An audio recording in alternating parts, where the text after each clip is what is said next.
My name is Paul Offit. I'm talking to you today from the Vaccine Education Center at the Children's Hospital of Philadelphia. It's Tuesday, November 19th, 2024.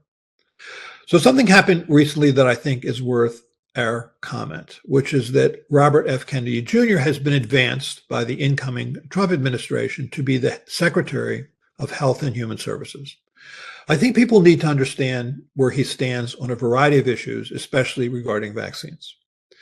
At a recent podcast by Lex Friedman, he was asked the question, do you think any vaccine is of value? And he said no.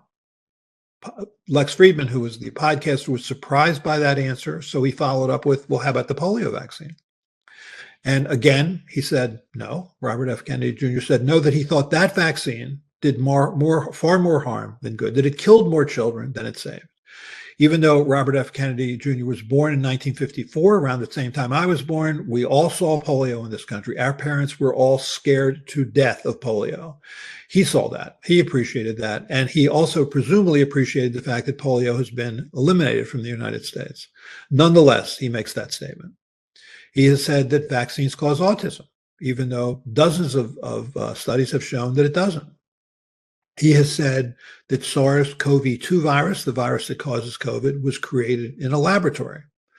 When it's clear from now abundant evidence that SARS-CoV-2 originated from an animal to human spillover event in the Huanan wholesale seafood market in Stall A and in late 2019.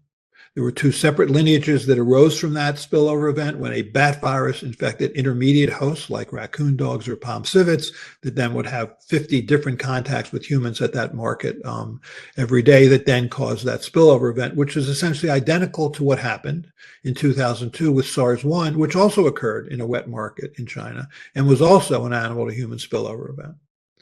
He also thinks that that virus, which was created presumably by scientists, was targeted to white people and black people, but targeted away from or created to spare Ashkenazi Jewish people and Chinese people, which clearly is not true.